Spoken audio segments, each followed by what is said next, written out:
بسم اللہ الرحمن الرحیم۔ ناظرین کرام،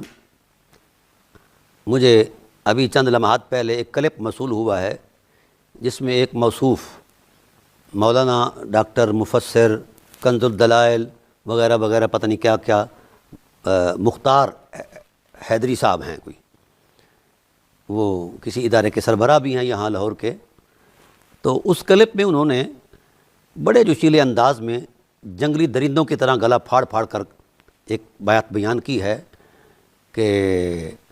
حضرت ابو طالب علیہ السلام کی ذات والا صفات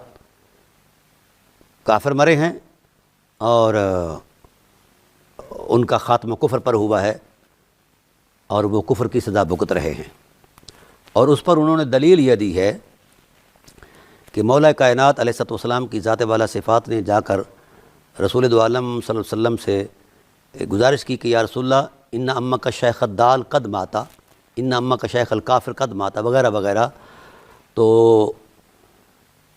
آپ کا گمراہ چاچا، آپ کا کافر چاچا مر گیا ہے۔ فرمایا آپ صلی اللہ علیہ وسلم نے فرمایا فوارے ہو، اس کو جا کر دفنا دو، زمین میں داب دو۔ یہ حدیث بیان کی ہے اور بڑے تم تراک سے، اور پتہ نہیں کیا کیا وہ اپنے جذبات میں کہہ رہے تھے، وہ آپ سن لیں گے آپ اس کلپ کے اندر کہ اگر یہ تفصیلی شیعہ اور رافضی ٹولہ اس مسئلہ کو لے کر تو حضور کے صحابہ کی عظمتوں پر حملہ آور نہ ہوتا، ہم کبھی یہ نہ بولتے اگر یہ ٹولہ سرکار کے صحابہ کی عزتوں کو معاذ اللہ پامال کرنے کا دھندا نہ کرتا، ہم کبھی یہ نہ بولتے اگر یہ ٹولہ، یہ گمراہ ٹولہ، بد عقیدہ ٹولہ، یہ بد باطن ٹولہ، یہ خوب سے باطن رکھنے والا ٹولہ، یہ بد مزاج، بد فطرت، بد طبیعت، بد سرشت لوگ یہ سرکار کے صحابہ کے خلاف بکواس نہ کرتے، اس مسئلہ کو لے کر اہل بیت کے خلاف نہ بولتے، تابعین کے خلاف نہ بولتے، تبع تابعین کے خلاف نہ بولتے، ائمہ کے خلاف نہ بولتے، یہ پاکوں کے خلاف نہ بولتے، یہ امت کو 14 صدیوں کی امت کو نہ للکارتے، تو ہم کبھی یہ کچھ نہ بولتے۔ ہم مجبور ہو گئے یہ بتانے کے لیے کہ حق وہ ہے جو قرآن نے بیان کیا، سنت نے بولا، صحابہ نے بتایا، اہل بیت نے بتایا، اور صحابہ اہل بیت سے لے کر آج تک پوری امت سمجھاتی آ رہی ہے، اور پوری امت نے جس نظریہ کو اختیار کر رکھا ہے، اور وہ نظریہ یہ ہے کہ ابو طالب کو ایمان اور اسلام نصیب نہیں ہوا، حالت کفر میں ان کی موت ہوئی، اور آخرت ان کی اصحاب نار سے ہے۔ اور یہ موقف اور نظریہ یہ خود مولا علی نے بیان کیا۔ سنن ابی داؤد اور سنن نسائی دونوں کے اندر الفاظ ہیں نام کا شیخ الدال، بے شک حضور آپ کا گمراہ چاچا مر گیا۔ مسند احمد کے الفاظ ہیں انہو ماتا مشرکا، حضور وہ مشرک مرا ہے۔ مصنف ابن ابی شیبہ کے الفاظ اور اس کے علاوہ درجنوں کتب کے اندر یہ روایت موجود ہے، الفاظ یہ ہیں نام کا شیخ الکافر، حضور آپ کا کافر چچا مر گیا۔ وہ رافضیت کو کوس رہے تھے، اہل سنت کے علماء کو کوس رہے تھے، پتہ نہیں کس کس کو کیا کہہ رہے تھے۔ بہرحال آپ یہ سن لیں گے، میری حضرت سے یہ گزارش ہے، حضرت آپ اور آپ کے علمی آباء و اجداد کو فقیر چیلنج کرتا ہے کہ آپ اپنی بیان کردہ روایت کی صحت کی دلیل دے دیں۔ یہ دو ٹوک الفاظ ہیں میرے۔ دوسری بات، آپ نے سنن ابی داؤد کا حوالہ دے کر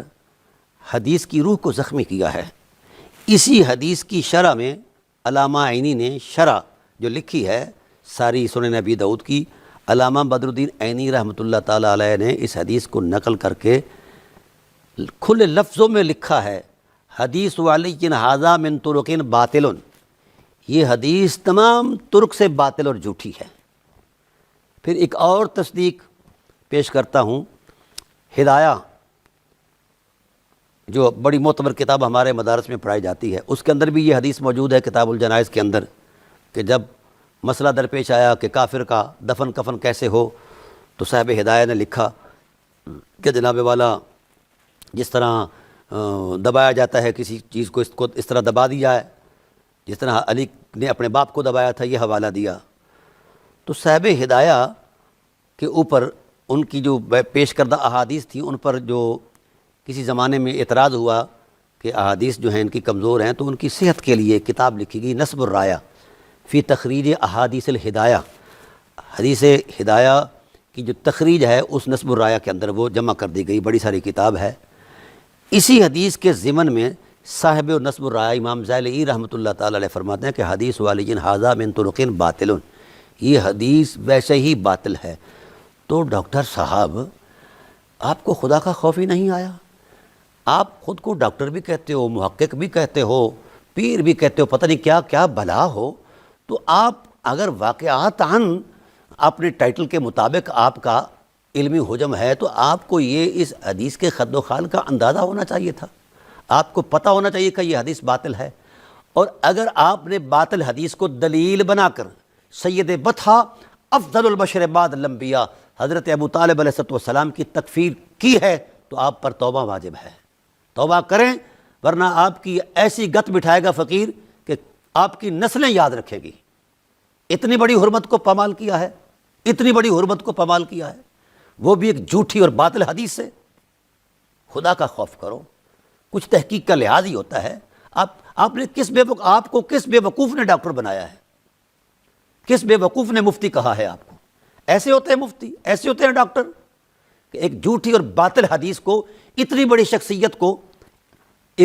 شخصیت پر استعمال کر کے ناجائز اس کا اور اتنا بڑا دعویٰ کر رہے ہو۔ لہذا میں نے ہزاروں مرتبہ نہیں لاکھوں مرتبہ اعلان کیا ہے، دنیا کے ہر فورم پر کیا ہے کہ حضرت ابو طالب علیہ السلام کی ذات والا صفات پر کفر اور شرک کا الزام کائنات کا بدترین جھوٹ ہے، اس سے بڑا جھوٹ کائنات میں نہیں بولا گیا۔ تو اس لیے آپ اس ضابطے کے مطابق کائنات کے بدترین جھوٹے ہیں، یہ ہے آپ کی ذاتی حیثیت۔ انشاءاللہ بقیہ بات ہم جب ہماری گفتگو آمنے سامنے ہوگی تو پھر کریں گے۔